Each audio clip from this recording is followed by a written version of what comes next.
Yo creo que todos hemos visto una imagen, un cuadro de la Capilla Sixtina, donde está un dios, una deidad, tocándose con un hombre que está en el suelo con el dedo índice. La ventaja del arte, de ver estos cuadros, es que podemos interpretarlos como queramos. Los diálogos los ponemos nosotros. Yo veo ahí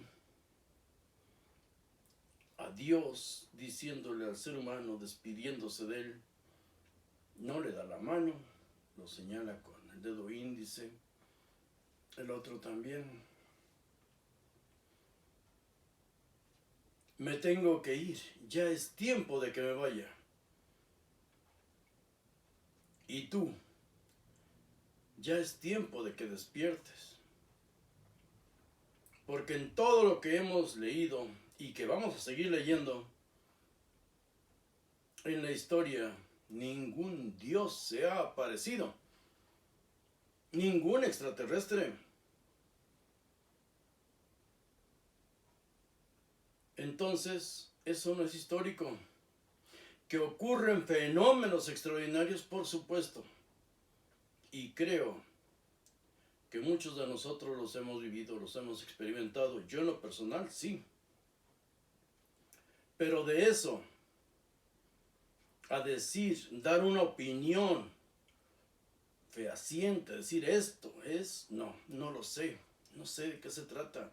La humanidad no sabe, no se puede explicar muchas cosas. Los mismos vestigios que existen. Lo que sí podemos decir es lo que está escrito. Y ocultarlo es mentir y es traicionar a todos los demás. Me tengo que ir. Y tú ya es hora de que despiertes. Muchos amigos me han preguntado acerca de las Biblias. Bueno, he leído muchas, casi todas. Las que están en español y que llegan a nuestras manos. ¿Qué debemos estudiar? ¿Qué debemos leer? Bueno, lo que debemos estudiar, debemos leer para ver al pueblo judío como lo que es, como seres humanos, y a sus tribus como a las nuestras. Las tribus de Israel en nada son diferentes a las tribus de América, ya sea aztecas, chichimecas, tarascos, mayas, incas. Los relatos son los mismos, incluso muy parecidos. Si leemos el Chilam Balam o la misma mitología azteca acerca de la creación del hombre, son muy parecidos. Las culturas, las tribus dacias, germanas, ¿en qué se diferencian? Solo vemos seres humanos luchando por sobrevivir. Y desde luego, la creación o formación de sus dioses es exactamente la misma. Igual que la nuestra. Sus dioses son creación propia de cada cultura. Por eso, y dice bien Mauro Biglino, muchos lo hemos seguido, lo hemos visto, lo hemos leído quizá. La Biblia hebrea no habla de Dios. El concepto Dios, como lo vemos nosotros, no existe en la Biblia hebrea. Eternidad no existe en la Biblia hebrea. Dice otras cosas. Por eso, si he de recomendar alguna Biblia, solo la Biblia latinoamericana es esta. Una Biblia católica porque está completa. Cualquier Biblia católica está completa. Pero esta Biblia de Latinoamérica, la latinoamericana, la Biblia de Jerusalén, traen comentarios. Tengo unas Biblias acá católicas que son verdaderos tratados de teología. Una Biblia de esas la abres y es un verdadero tratado de teología. te da explicaciones que otras Biblias más simples, más sencillas, no traen. Pero hay un libro que es maldito para todos los protestantes, para la misma religión judía. El libro primero de Macabeos, porque el segundo ya es diferente, ya involucra a su Dios en absolutamente todo.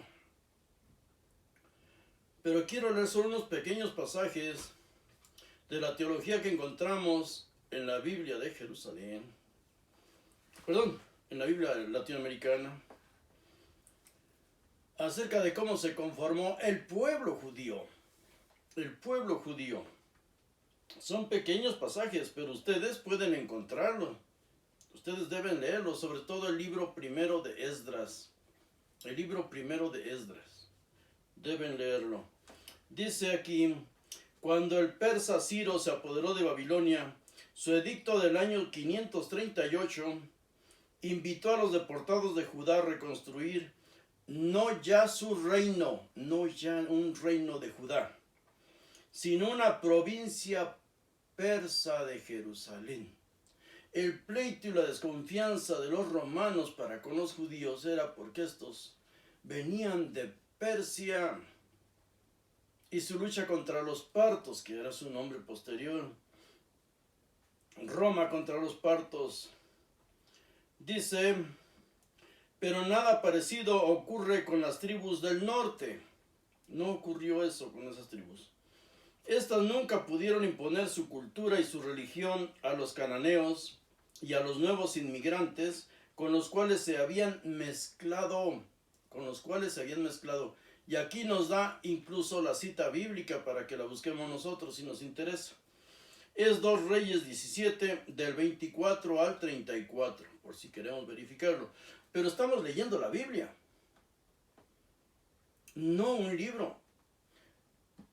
No todo lo que viene en la Biblia es historia, no todo puede tomarse como histórico, está lleno de teología, pero hay pasajes que sí podemos cruzar con otros libros históricos, y solo así podemos llegar a una verdad, lo que realmente es y duele. La historia de Israel en Palestina será en adelante la de la provincia de Judá, y de la palabra judeo se derivó la palabra judío.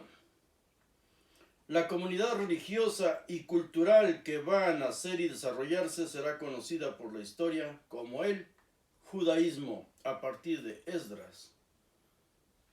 Nace el judaísmo, no la fantasía que nos vende la religión. Y desde luego la Iglesia Católica empezó con todo eso. Pero en sus mismos libros, en su misma Biblia, por eso he leído libros de Benedicto XVI, un papa católico, porque en el alto clero, y es el nivel al que intelectualmente estamos llegando nosotros.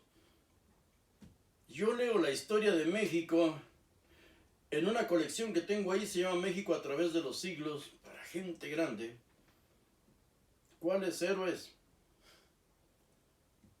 ¿Quiénes fueron nuestros héroes? Todo cambia según el nivel en el que estemos estudiando, en que estemos analizando. Y nosotros estamos ya en un nivel de verdad muy avanzado. Llevamos 6 años estudiando todo esto. Hay quienes me acompañan durante años y se los agradezco. Ahora dice aquí, el decreto de Ciro del 538 fue un signo de su benevolencia con las diferentes culturas y religiones de los pueblos que había reunido en su inmenso imperio. Pero había también intenciones políticas, obvio. Él era un gobernante, las religiones es solo un arma más para manejar a los pueblos. Ese es el decreto de Ciro, lo podemos leer. El decreto de Ciro está a nuestro alcance, casi todos estos libros están en la yema de nuestros dedos. Se dice que el decreto de Ciro es la primera declaración de derechos humanos que pueda encontrarse en la historia. El término es anacrónico, pero la realidad ahí está. Ahora, nos habla aquí también del tercer Isaías, pero vamos a ver qué dicen Dice, entonces cuando Nehemías se siente llamado, comprende que la comunidad no será respetada si no tiene fronteras. Tenían que conformar ya una nación. Ya no regresaron como tribu. Eso es lo que debemos entender. Sino como una columna, un eslabón más del imperio del rey de reyes, porque así se le llamaba a los reyes de Oriente, a los reyes persas. Dice, no pretende Nehemías independizarse del imperio persa, pero se necesitan murallas para hacer frente a las amenazas y violencias de los poderes intermediarios y de los vecinos. Luego será necesario reorganizar la comunidad exigiendo a los más ricos la solidaridad con sus hermanos necesitados. Cuando partieron de Babilonia para ir por órdenes de Ciro y acompañados por los persas, porque ellos iban sobre Egipto, cuando partieron ahí, despojaron a los que no quisieron ir, que fue la gran mayoría, no quiso ir a esas tierras, ya vivían muy a gusto, tenían sus reyes, y eso lo encontramos en estos libros que nadie quiere leer y que los protestantes arrancaron de la Biblia. Bien, dice, ya viendo a Esdras, el gran rey quiere que cada pueblo tenga un código de leyes escritas, ya no mitos, ya no leyendas, leyes escritas, porque ya pertenecen ahora a una nación, a Persia. Por eso confía para los judíos en un maestro de la ley. La ley del pueblo judío estaba toda en los libros sagrados, aunque no se sabe de forma precisa si Esdras participó personalmente en la redacción de los libros santos. A él se debió la recopilación. Él los reunió.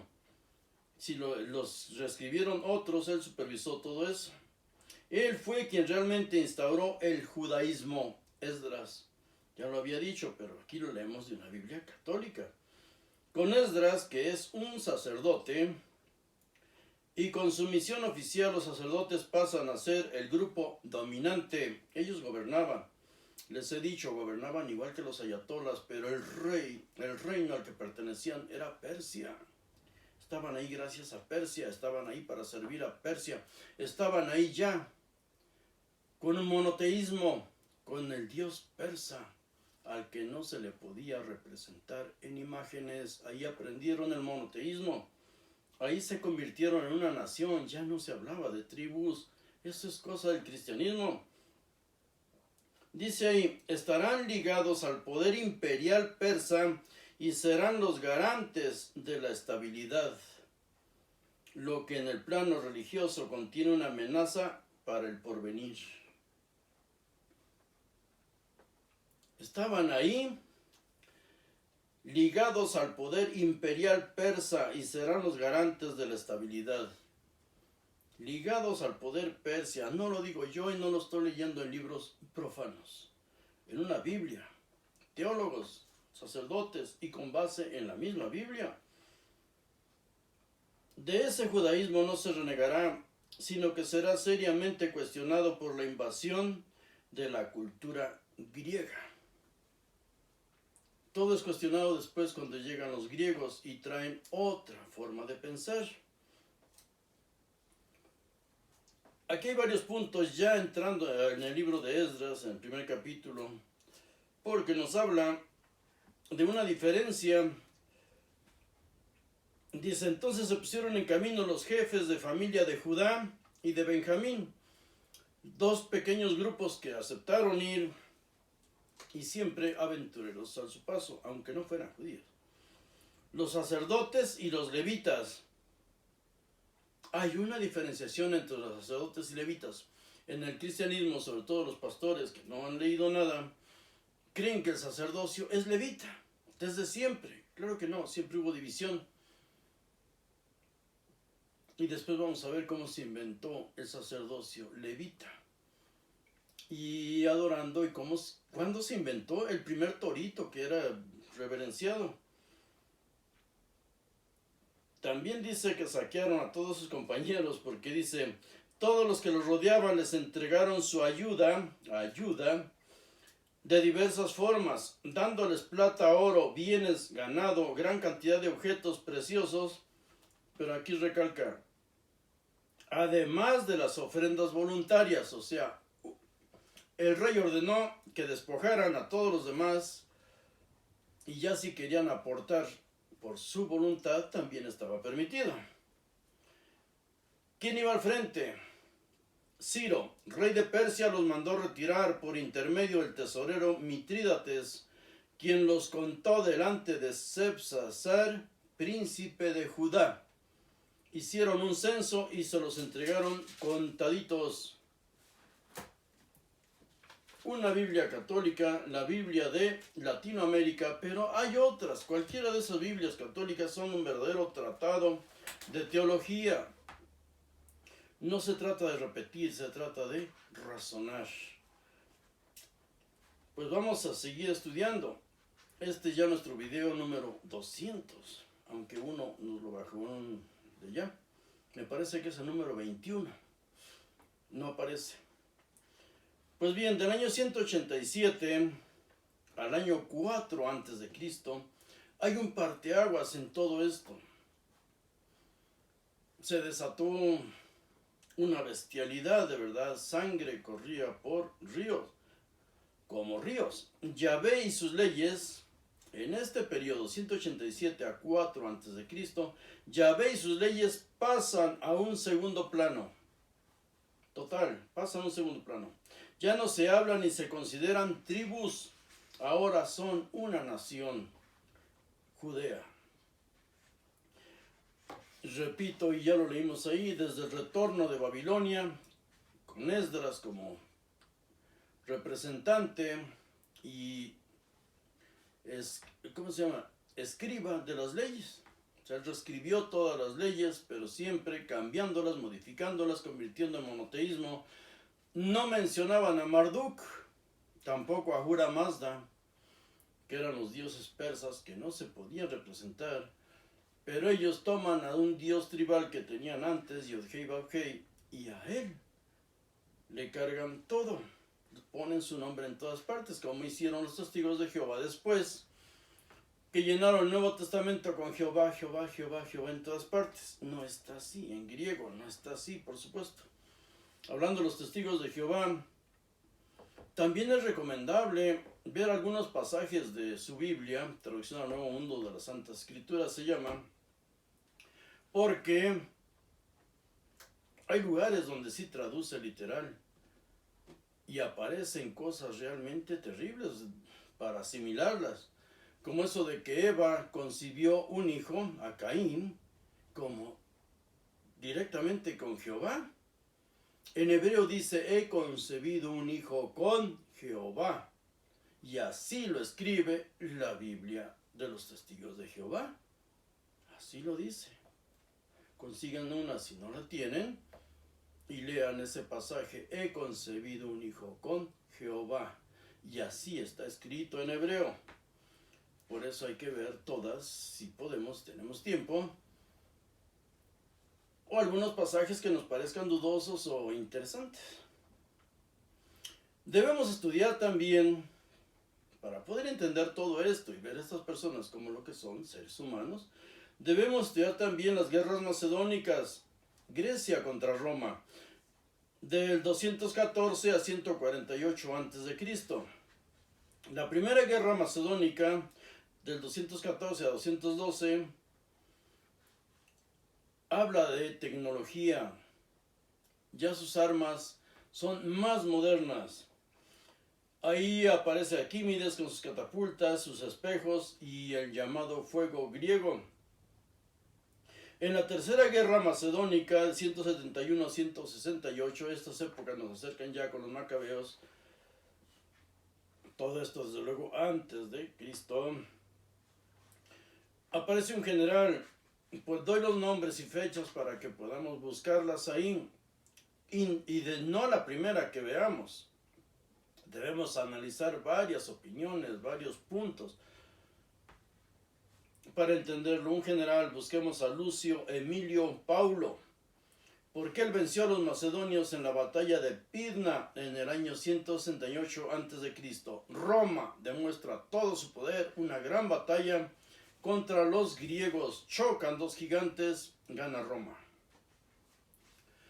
Todavía en territorio lejano a Judea, que es lo que nos interesa a nosotros, pero ese choque de gigantes fue conocido en todo el mundo del Mediterráneo. Otras guerras que debemos analizar son las guerras sirias. Así se le llama. Las guerras sirias, así lo podemos encontrar. Seleucidas contra Ptolomeos. Era entre griegos. Seleucidas contra Ptolomeos. Del 202 al 195 a.C. hubo un pacto. Egipto pactó con Roma. Apoyo militar a cambio de grano, la comida, el alimento que salía de Egipto. Antíoco III se retiró de Egipto. Un sirio se retira a Siria. En el 167 a.C. aparece o entra en escena Antíoco IV Epifanes. Ya sabemos que las leyes que él promulgó fueron las que causaron el choque, el levantamiento macabeo. Pero nunca debemos perder de vista que ya los seleucidas estaban con Roma, que venía devorando todos los territorios, todas las naciones intermedias, venía devorando, absorbiendo absolutamente todo, porque cuando llegaban a un territorio tardaban años hasta que totalmente se posesionaban de ese lugar, seguían como una oruga avanzando. Pues bien, en el año 167 a.C. entra en escena Antíoco IV Epifanes. Aparece con él, intenta imponer en todo su territorio, y estamos hablando también de Judea, la filosofía griega, que fue adoptada con gusto por la gran mayoría de judíos. Pues bien, combina la filosofía griega con las ideas de Oriente, empiezan a entremezclarse. Los persas y su monoteísmo, hablar de un Dios único, como era, repito, Ahura Mazda, y su antagónico, el obvio, blanco y negro, su antagónico era Arimán, el bien y el mal, luz y oscuridad, los hijos de la luz. La filosofía griega, debemos también dar un repaso de la filosofía griega, porque ellos buscaban el arjé, ya tenían un pensamiento, sus ciudades grandes, gente como yo, viejos, pensando en el principio de todo. El arjé, el origen de todo. Anaximandro nos habla de una lucha de los opuestos. Sí, buscan el principio de todo. Y ya sabemos quién, Demócrito, nos habla del átomo, la parte indivisible. Según ellos, en esos tiempos era el conocimiento. El átomo era indivisible. Llegan al principio de todo, sí, pero ¿qué hace que esos átomos choquen, se junten? ¿Para qué se forme todo lo que es materia y se forme en sí lo que es la vida? Empiezan a razonar el porqué de las cosas. Anaximandro le llama ese choque de partículas, ese choque de átomos, ese choque de arjés, como la lucha de los opuestos, el bien y el mal persa, ya hablando espiritualmente. ¿Qué es el arjé? Una lucha de opuestos para formar materia. Anaxímenes nos dice que es el aire. ¿Cómo se le llama en hebreo? El ruaj. El ruaj, el aire, el soplo. Divino porque era inexplicable. Ese aliento divino era el que provocaba movimiento. La existencia de todo lo que hay al chocar la materia se requiere el aliento, el aire. En el 530 a.C. apareció Pitágoras y ya sabemos todo lo que nos dejó Pitágoras en filosofía y sobre todo en matemáticas. Tenía que ser un matemático, alguien que es capaz de tener un pensamiento abstracto, que sus ideas caminen basadas en otras ideas, no en lo que se ve, no en lo que palpan los sentidos que tiene cualquier animal, sino una idea, trabajar con ideas que ya estaban en el aire. Un matemático, Pitágoras, fue el primero que creó una real escuela de pensamiento. El aporte de Tales de Mileto no podemos ignorarlo. Para él el arjé era el agua. Y es interesante, debemos profundizar en ello, porque también Tales de Mileto fue el que calculó el tamaño de las pirámides, calculó la altura con su sombra y un bastón. Voy a hacer un video más adelante acerca del verdadero significado de la serpiente, porque es en todas las culturas lo encontramos, la serpiente. ¿Qué significa? Y por qué en todas las culturas, en todo el mundo, la serpiente es adorada, respetada, venerada. Tales de Mileto también calculó en el año 585 a.C. un eclipse solar. Por cierto, acerca de este tema yo pregunté a mi hijo, que es ingeniero, trabaja en la compañía Dell, Estados Unidos, allá se graduó, y le dije, ¿tú podrías calcular un eclipse? Con todos los conocimientos, con toda la tecnología que tiene él, y me dijo, no, tendría sí que entrar a estudiarlo, dedicarle un buen tiempo a eso para poder predecir el próximo eclipse. Esto fue, por cierto, un eclipse solar, 585 a.C., Tales de Mileto. Los astros no son dioses. ¿Por qué se les acomoda como dioses o les trata como dioses? Porque son punto de referencia para el clima, para los calendarios, para todo conocimiento. Y todos estos conocimientos se intercambiaron por medio del comercio internacional. Sí, comercio internacional. Era comercio entre naciones, no entre tribus. Alimentar ya a millones de personas que tenía cada imperio, cada nación.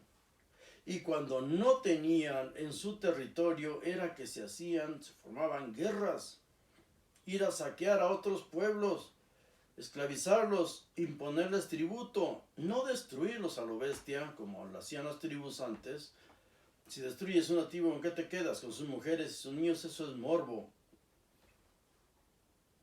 Eso no es ser inteligente, capaz. Tenían que esclavizarlos, imponerles impuestos para que trabajaran para ti. Y así se crearon rutas de comercio, grandes rutas de comercio. Ya en los tiempos de Jesús, 200 años antes, existía una ruta enorme y protegida por todas las naciones y todos los ejércitos, aunque estuvieran en guerra. La ruta de la seda, las rutas comerciales siempre fueron respetadas. Ahora, los ejércitos eran requeridos para proteger a la población, para proteger al comercio, para defender los recursos naturales, no ser saqueados por el primero que llegara. Existía ya desde luego la agricultura, las minas, el ganado, y los hombres eran parte de ese comercio. La esclavitud siempre ha sido hasta hoy un gran negocio. Un gran negocio. Ahora, repito, las tribus no son entre tribus, son entre naciones. Los mejores guerreros, ayer y hoy, no son los más entrenados o mejor entrenados. Son los que no tienen absolutamente nada que perder. Ese es un verdadero guerrero, un fanático, está en el número 1. Fanáticos puede ser de los dioses, puede ser fanáticos de la guerra. Sí, hay quienes nacen para la guerra, nacemos para algo. Cuando lo encontramos, nos entregamos de lleno a ello. También ya existía el amor por las naciones, por su propia nación. Y los jóvenes, sobre todo los jóvenes, eran fanatizados o les nacía el amor a su patria. Y allá van al primer llamado. Siempre ha ocurrido y va a ocurrir eso. Otros guerreros importantes eran los mercenarios, porque por un sueldo estos soldados profesionales iban de una nación a otra donde les pagaran. También los eunucos servían para la guerra, sobre todo en las intrigas de palacio. Muchos gobiernos cayeron por las intrigas de palacio. Entre las esposas, muchas, suegras, muchas, eunucos demasiados. Y entre todos estos castrados, algunos fueron castrados ya adultos.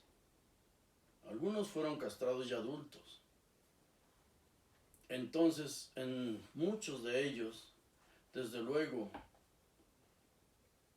estaban llenos de odio. Un odio que no se pudieron aguantar en varias ocasiones y llegaron a matar a sus propios gobernantes.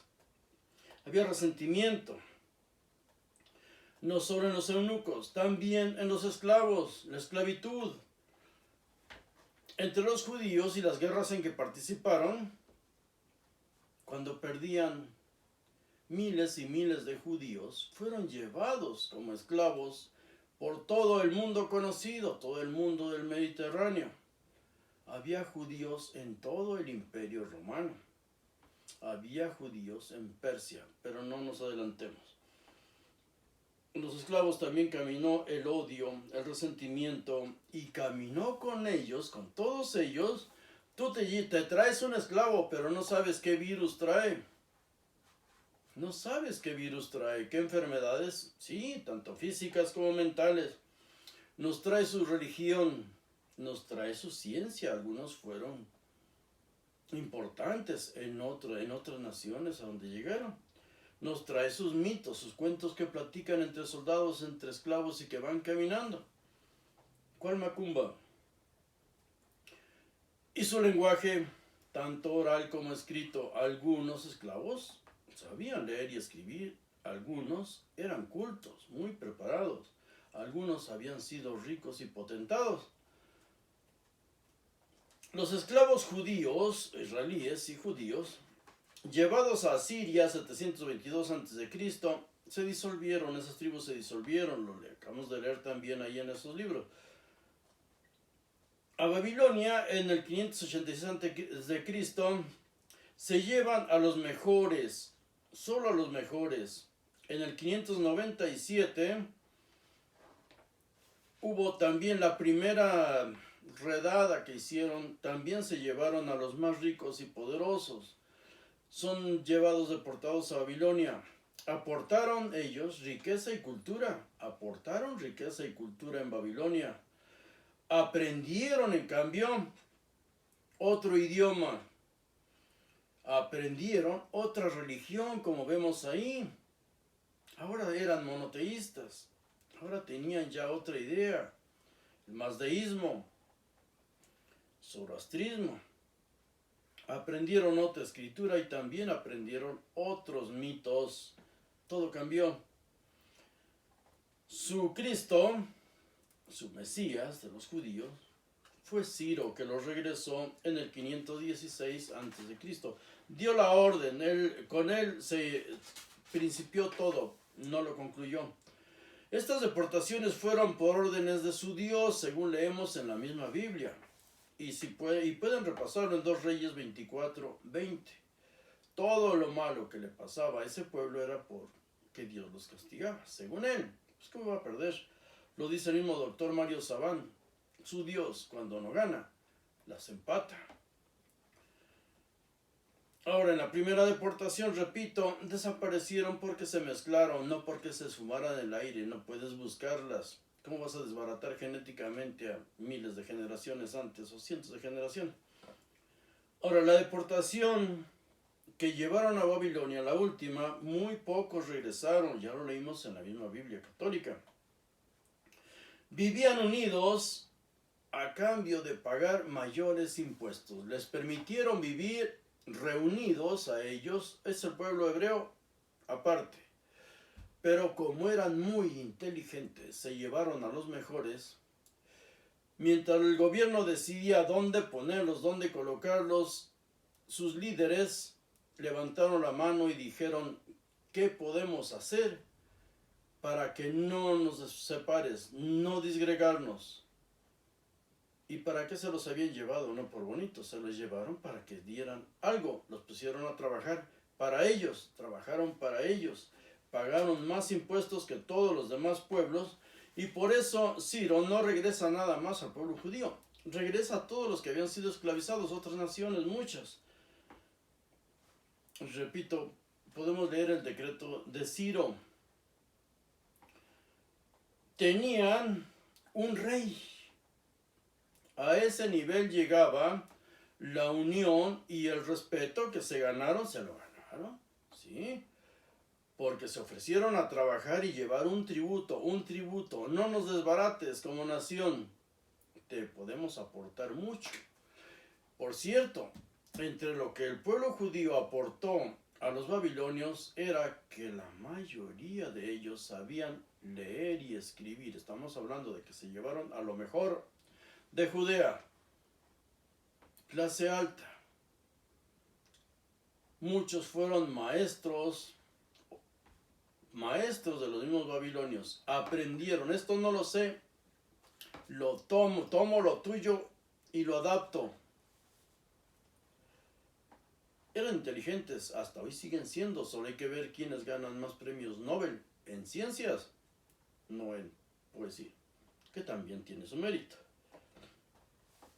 Repito, tenían su etnarca, sus reyes, y esto fue, cuidado con esto ocurrió, ellos tenían reyes, hubo reyes judíos en Babilonia hasta el siglo VI después de Cristo, porque el hecho de que hubiera judíos en todo lo que hoy se conoce como Israel, antes era Judea, el hecho de que ahí hubiera judíos, pero la mayoría se había quedado en Babilonia, Persia. Ese era el gran conflicto y desconfianza con todos ellos para Roma, para Grecia también, porque siempre tuvieron comunicación, eran familia. En tiempos de Jesús vivía fuera de Judea la mitad de judíos. En tiempo de Jesús, la diáspora no fue cuando quemaron el templo, esa es una mentira cristiana. La mitad de judíos vivían en tiempos de Jesús fuera de Judea. Los había del Imperio Romano y del Imperio Parto. El libro oscuro de la Biblia, el libro prohibido de la Biblia, es el libro primero de Macabeos. Los católicos, ellos han prohibido siempre leer toda la Biblia. Y si no te la prohíben, bueno, hoy últimamente, si no te la prohíben, jamás lo han fomentado. Toman su Biblia, pero hacen un rito y solo leen un pequeño pasaje, un versículo y dicen, esta es palabra de Dios. Punto. Pero un estudio no lo hacen. Y no tienen que hacerlo. Si nosotros queremos conocer sus libros, ahí están. Y la Biblia católica es la única, completa. Los protestantes arrancaron ese libro. Primero Macabeos, segundo Macabeos. De hecho, 6 quitaron de la Biblia. Hay unos que lo quitaron porque son de verdad ofensivamente ridículos. Como el pasaje de las profecías. Uno habla de magia, otro del segundo libro de Daniel. Luchando. No, de verdad es demasiado infantil. Hoy no lo lee ni un niño de 6 años. Los judíos dicen que estos libros no son inspirados. Y repito, la inspiración no está en quién escribía, porque hay muchos libros. Hoy se han desenterrado, tanto en Nag Hammadi como en Qumran se han desenterrado muchos libros. No fueron incluidos porque cada quien, creando una religión, eligió los que mejor se acomodaban en ella. ¿Por qué motivos principales este libro, primero Macabeos, no lo consideran inspirado? Porque es un libro histórico, número 1. No habla de tribus, sino de una nación. Sí, una nación. Ellos se ofenden si les llaman tribu. Ellos son una nación, la nación de Judea. Número 2, no se respetan las leyes de su Dios para luchar por sus vidas. Con todo respeto para el mexicano que creó la ley de amparo, Crescencio Rejón, con todo respeto para él, pero el primer legislador que cambió las leyes, modificó las leyes, luchó contra las leyes, fue Matatías. Sí, el líder macabeo Matatías. Claro, cambió las leyes porque él se había convertido en un asesino y tenían que sobrevivir. Tenían que luchar por sus vidas asesinando en guerra. El día sábado fue el héroe macabeo Matatías. Huye a cuevas del desierto por asesino, no porque creyera en otro Dios. Mató a otro sacerdote judío y a un oficial griego. Quizá hubo más muertos, pero ahí en el registro aparecen solo otro sacerdote judío y un oficial griego. Era un asesino y como asesino huyó a las cuevas. En otro punto, número 4. Los esenios eran diferentes grupos que radicaban en el desierto en periferias de las ciudades. No era un solo grupo. Algunos grupos del desierto huyeron por cuestiones político-religiosas. Otros grupos del desierto eran de diferentes intereses. Hubo muchos. Desertores del ejército. En el ejército, en todos los ejércitos, ha habido, pero en esos tiempos era muy importante motivar a tus tropas, motivar al ejército, sobre todo a los grandes oficiales o generales. Les prometes tierras y llega un momento en que dicen, ¿y cuándo? Les prometes una mujer y ellos tienen que seguir usando a los jovencitos de su tropa. Sí, eso era muy común en griegos y romanos. ¿Cuándo iban a organizar, a tener una familia? ¿Cuándo iban a poseer una tierra? Muchos desertaban en grupos, en grandes grupos. Y en esta área de Judea estamos entre el imperio romano y el imperio persa. Ahí había de miles y miles de desertores. También huyeron al desierto aprovechando las revueltas, esclavos de todas las nacionalidades. Huyeron también al desierto y que es lo único que nos cuentan, porque toda nuestra historia está mañada por la teología. También hubo religiosos y son los libros que han llegado a nosotros. Y los otros, los libros de historia, los podemos buscar, los tenemos que buscar si nos interesa. Asesinos, perseguidos, repito, era Matatías y así como él, otros muchos. Algunos huyeron con sus familias. Matatías huyó con sus familias, sus hijos y sus mujeres. Niños incluidos, huyeron. Por eso se han encontrado, los arqueólogos han encontrado lugares del desierto con restos humanos de niños y de mujeres también. Porque se nos hace creer como si los esenios estuvieran en un globito, así, una esfera.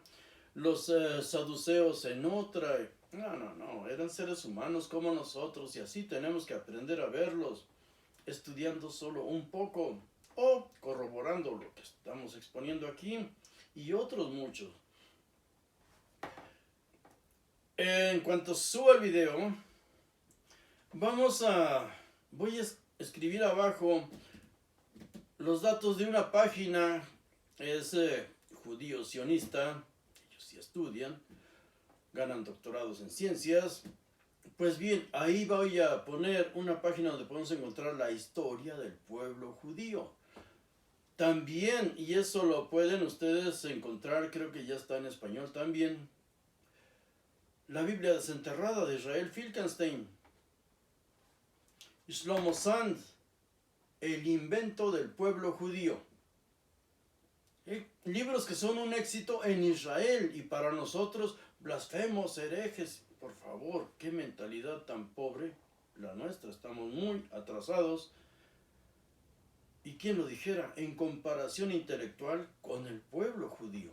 Con estas tribus que ya no se consideraban tribus, ya no querían llamarse tribus desde hace más de 2000 años.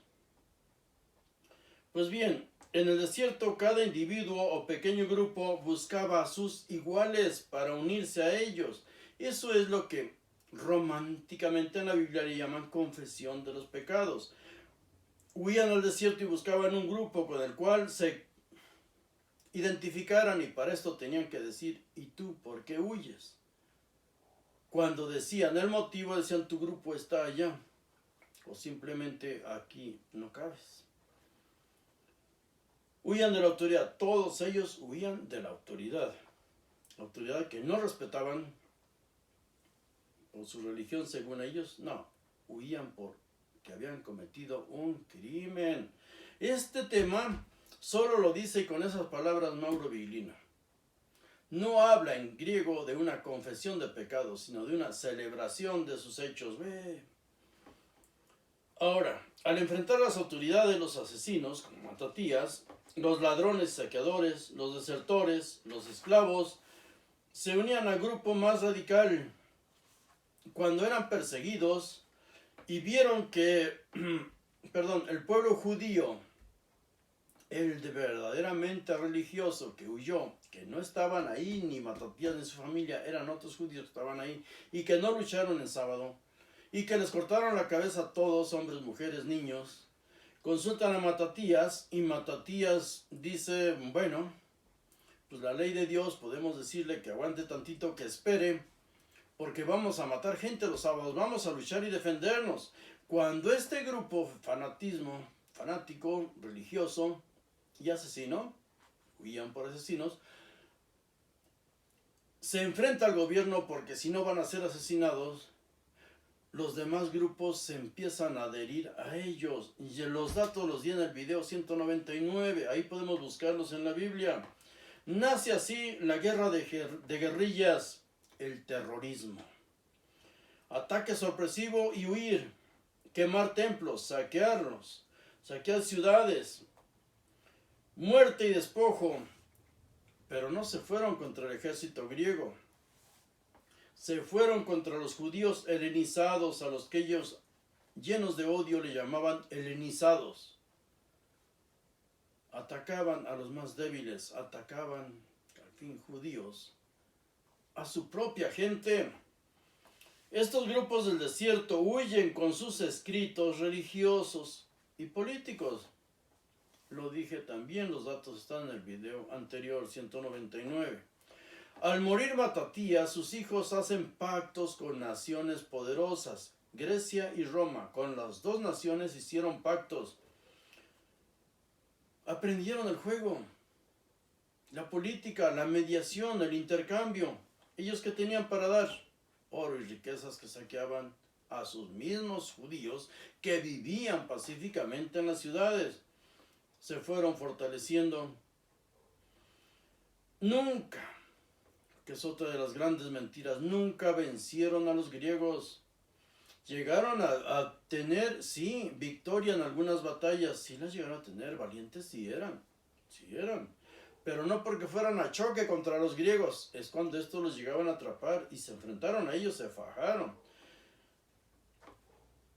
No vencieron a los griegos principalmente por una cuestión. Los griegos tuvieron que ir a enfrentar al imperio parto. Los partos lucharon con los griegos porque iban en busca de territorios ricos para saquearlos, para alimentar a sus millones de ciudadanos que tenía el imperio. Judíos sí lucharon con valor, pero siempre pagando con oro el apoyo a Roma o a Grecia, y lo vimos en la Biblia antes, con los espartanos. Primero Macabeos, ese libro es muy interesante, de verdad. Ahora, los macabeos crearon la dinastía Asmonea, de ahí viene, de ahí llega hasta Herodes, y sus hijos y sus nietos. Coronados y designados reyes y sumos sacerdotes por reyes y gobernantes griegos y romanos. Ellos los coronaron.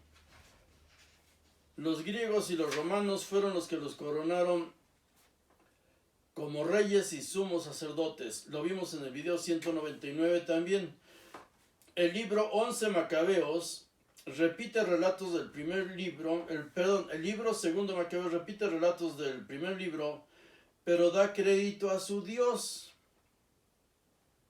Quien escribe ese otro libro no arranca, no desbarata, respeta el libro número 1, lo reescribe prácticamente, pero ahí sí le da el crédito a su Dios en prácticamente todas las acciones. De ahí nace una festividad judía hasta el día de hoy que se llama Hanukkah. Pero si leemos nosotros la Biblia y no que nos vamos solo a los ritos o a los cuentos de los pastores y los otros que nos cuentan estas mentiras, pues ahí analizamos realmente cómo ocurrieron las cosas. ¿Cuál rito religioso? Eran matanzas y crueldades espantosas. Bien, no he citado este libro, no he citado y sus leyes burladas, por sus leyes burladas para imponer las de las naciones. No lo cita nadie, porque las leyes de ese Dios fueron burladas para imponer las leyes de las naciones, y los pactos que supuestamente se hacía ese pueblo con su Dios, ahora lo hacían los macabeos con los reyes de la tierra. Una crueldad espantosa que llevaron a cabo los macabeos fue la circuncisión forzada. Porque una cosa es circuncidar a un niño recién nacido o a los días de nacido, y otra circuncidar a viejos o a hombres grandes o a jóvenes ya maduros. Era un sometimiento y una humillación bárbara, denigrante. Los griegos y los romanos odiaban ese acto, y repito, por eso mismo, porque no todos ponían llevar al carnicero. Sí, al carnicero, el sacerdote que hacía los sacrificios era el mismo que circuncidaba a los niños. Voy a poner abajo los datos para que busquen esa página de historia del pueblo judío y verán que no miento. Todo esto fue violencia física, no convencimiento. Repito, del 167 al 4 a.C., a nadie le importó de qué tribu era su gobernante. Eso es una mentira cristiana. No se hablaba ya de tribus, y ellos se consideraron siempre, hasta hoy, una nación. A ellos no les importa eso de las tribus, ni de un Mesías de una tribu. El mesianismo ellos lo ven diferente. El día de hoy es hora de despedirnos de nuestra deidad, despedirnos de ella. Es tiempo de que se vaya, es tiempo de despertar, de crecer y de hacernos responsables de nuestros actos al 100%.